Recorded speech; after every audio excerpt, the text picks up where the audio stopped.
सो अभी तक जितना भी हमने पढ़ा वो था काइनेटिक थियोरी ऑफ गैस के बारे में, ठीक है।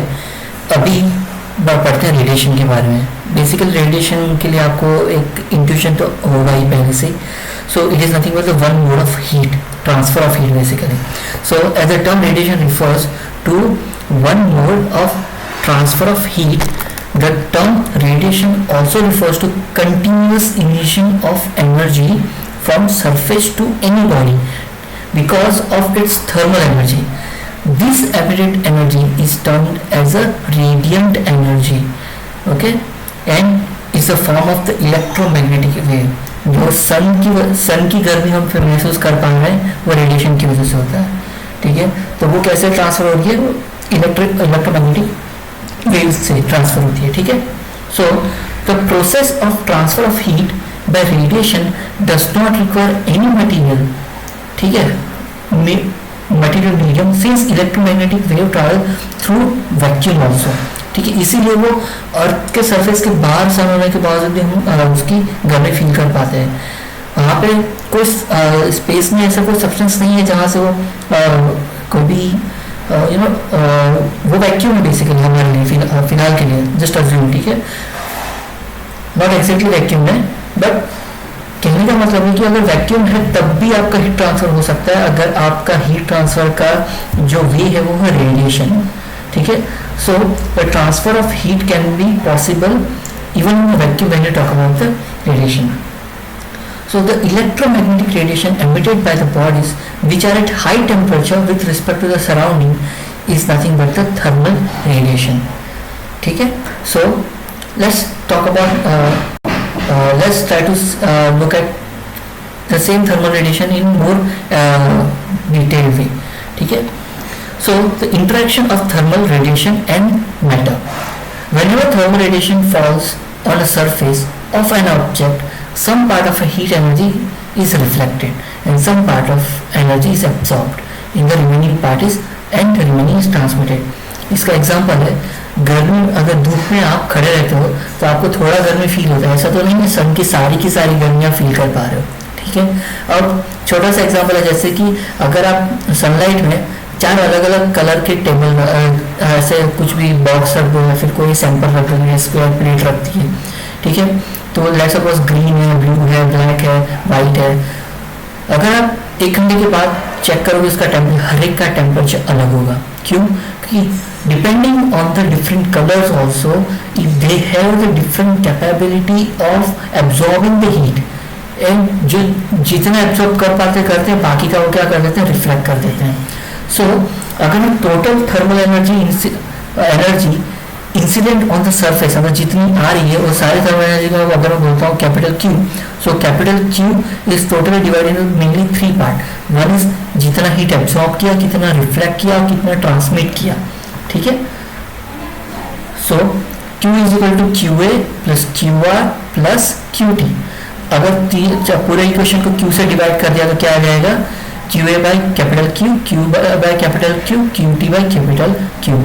तो हर टर्म को हमने, हर रेशियो को हमने नाम दे दिया।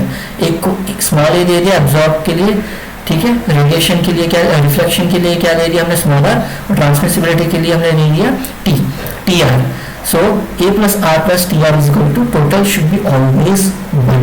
सो this is something with coefficient of absorption, reflection and transmission. So coefficient of absorption आप डेफिनेशन पढ़ोगे तो आपको आइडिया आ जाएगा, that is because it is nothing but the ratio of heat, ठीक है।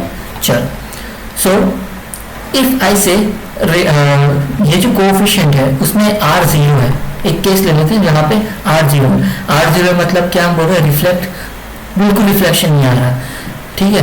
और A भी 0 है, मतलब आपका एब्जॉर्ब भी नहीं हो रही है, तो मतलब क्या हो रहा है, सारी की सारी हीट ट्रांसमिट हो रही है। So all the incident ray is transmitted through the object and this is it is perfect transmit, मतलब जो भी ऑब्जेक्ट है सारे ट्रांसमिट कर देता है। The object is said to be completely transparent to the radiation. Okay, a substance through which heat radiation can pass is also diathermalous substance. मतलब जितना भी रेडिएशन वो सारा का सारा ट्रांसमिट कर दिया, पूरा का पूरा, जैसे कि हमने सरफेस रखा ही नहीं था, ठीक है। So for diathermous body transmissibility is not equal to zero, ठीक है बेसिक है। तो अगर एग्जांपल देखना जाए उसका तो ग्लास है, क्वार्ट्ज है, सोडियम क्लोराइड है, हाइड्रोजन ऑक्सीजन है, ड्राई एयर है, ज़्यादा एग्जांपल कि जहाँ पे आप बोल सकते हो कि ट्रांसमिशन 100% हो जा रहा है आपका, ठीक है। ऑन द अदर एंड अगर मैंने बोला कि जो ट्रांसमिसिबिलिटी जीरो है टोटल, और मतलब पूरा जितना रेडिएशन है कोई भी ट्रांसमिट नहीं हो रहा और जितना भी बचा है वो A+R=1 में चला जाता है, मतलब एब्जॉर्ब कर लेता है आधा और थोड़ा वो उसको रिफ्लेक्ट कर देता है। Then the object does not transmit any radiation and it is said to be opaque body. Opaque कहते हैं, ट्रांसमिट नहीं करते बिल्कुल भी। The substance which are largely opaque to the thermal radiations, this is do not transmit heat radiations incident on them are also known as athermanous substance. और उसके example है जैसे कि वुड है, ठीक है, तो वुड बोल सकते हैं, वहाँ हीट ट्रांसमिट नहीं करता। आयरन है, कॉपर है, वो क्या हीट एब्जॉर्ब कर लेते हैं, ठीक है, उसके अक्रॉस नहीं चला जाता है। अगर वुड आप सनलाइट में रखते हो तो नीचे शेडो हो जाता है, क्यों? क्योंकि सनलाइट उसको क्रॉस करके नहीं जा पा रही है, वो ट्रांसमिसिबिलिटी वहाँ पे जीरो है, ठीक है। सिमिलरली आयरन के टुकड़ा भी अगर होगा तो उसमें सेम फीलिंग होगा आपको, ठीक है। चलो सो अगर ऐसा केस है तो आप उसको बोल सकते हो कि एथर्मोनस है वो। अगर ट्रांसमिसिबिलिटी भी जीरो है और एब्जॉर्प्शन भी नहीं हो रहा है, सपोज दोनों जीरो, मतलब सारी की सारी हीट पूरा का पूरा रिफ्लेक्ट कर जाता है। So all the incident ray is reflected by the object, this is it is a perfect reflector. A good reflector is a poor absorber, मतलब वो हीट बिल्कुल एब्जॉर्ब नहीं करता, मतलब बहुत कम एब्जॉर्ब करता है, बिल्कुल तो नहीं बोल सकते, इसीलिए उसको पुअर नाम दिया गया है। And the poor transmitter, if R=0, TR=0 and A=1, मतलब केस क्या आ गया, अभी रिफ्लेक्शन बिल्कुल नहीं हो रहा, ट्रांसमिट भी बिल्कुल नहीं हो रहा, सारे का सारा हीट एब्जॉर्ब कर जाता है बॉडी। तो ऐसे केस में क्या बोलते हैं, ऐसी बॉडी को बोलते हैं परफेक्टली ब्लैक बॉडी। इसीलिए ब्लैक बहुत बार देखते हैं कि ब्लैक कलर ज्यादा हीट एब्जॉर्ब करता है, ठीक है, वर्ड वहीं से इंस्पायर हुआ ब्लैक बॉडी का भी, ठीक है। So the value of A, R and TR depend on the wavelength of the incident radiation and in the addition to material of the object also। तो सिर्फ वेवलेंथ ये ART जितना भी है वो सब डिपेंड करता है वेवलेंथ पे भी, और साथ ही साथ मटेरियल कैसा है उस पर भी डिपेंड करता है, ठीक है। चलो आगे बढ़ते हैं। सो हमने जस्ट मेंशन किया कि परफेक्टली ब्लैक बॉडी क्या होती है। तो परफेक्टली ब्लैक बॉडी होती है जब आपका रिफ्लेक्शन जीरो, ट्रांसमिसिबिलिटी जीरो और सिर्फ आपका absorption is equal to total 1 हो। So any surface that absorb all the energy incident on it and does not reflect any energy, therefore appears black unless its temperature is very high to be self-luminous.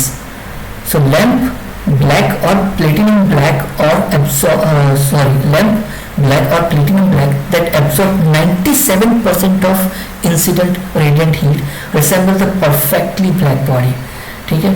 तो उसका एक छोटा सा हमारे पास अलग उसके लिए एक्सपेरिमेंट भी किए गए। सो to study the radiation in a simple arrangement there are different setup, like एक फेरिस ब्लैक बॉडी होता है। फेरिस ब्लैक बॉडी में क्या होता है, हमारे पास ऐसा एक हॉलो सेक्शन होता है, तो उसमें क्या करते हैं हम कि अंदर एक ऐसा कैनोनिकल प्रोजेक्शन टाइप रहता है, तो वहाँ पे अगर इंसिडेंट रे यहाँ से आ रही है तो वो इंसिडेंट रे आके ऐसे रिफ्लेक्टर को टकराती है, डिफ्लेक्टर को, और फिर अंदर ही अंदर घूमती रहती है और अंदर ही डाई हो जाती है, तो कहीं भी उसको वापस बाहर निकलने की जगह ही नहीं देते हम।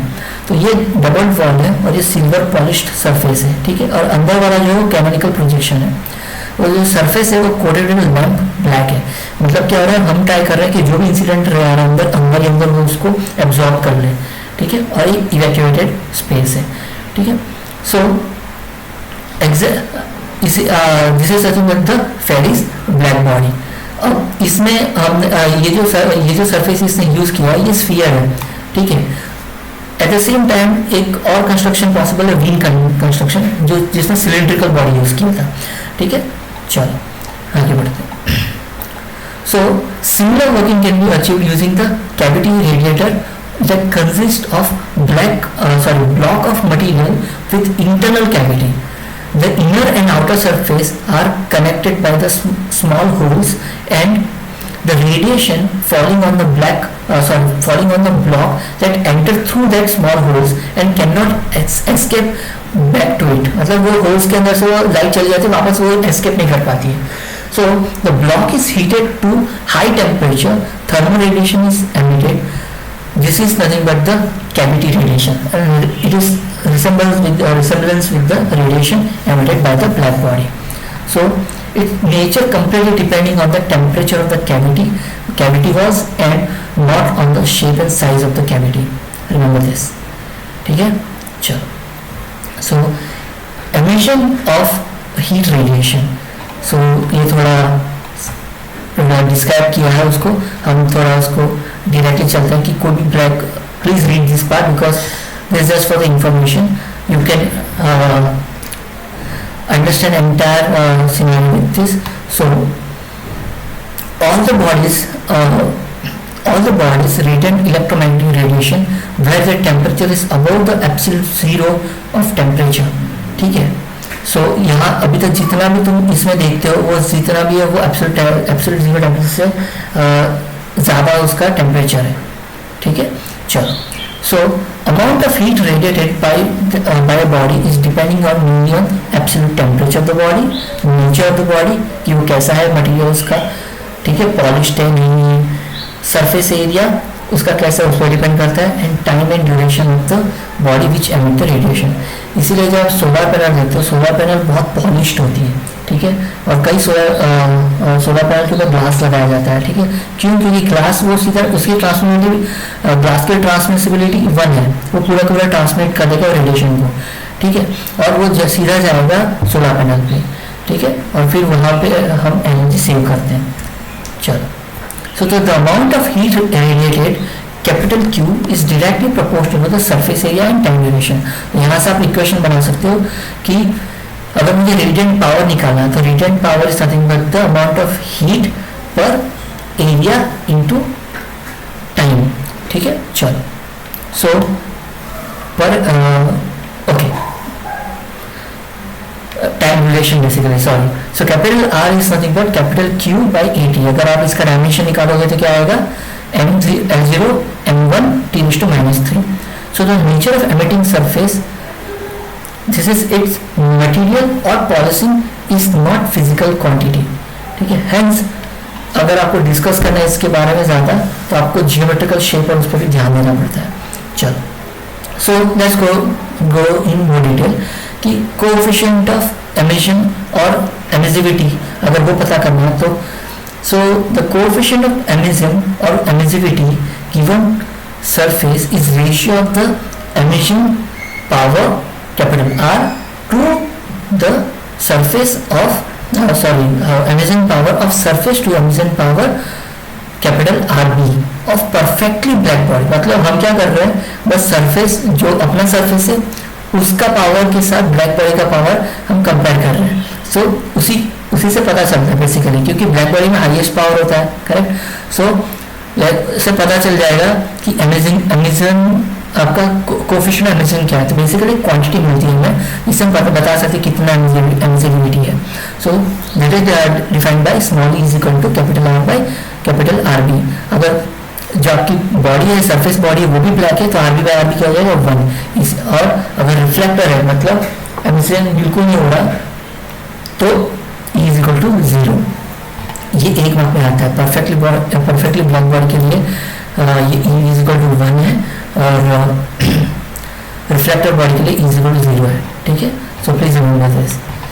चलो next, Kirchhoff law of heat radiation and it's theoretical proof. तो हम प्रूफ भी करेंगे basically.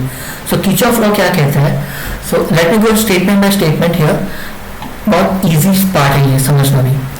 Kirchhoff law of thermal radiation deals with wavelength specific radiative emission and absorption by a body in thermal equilibrium.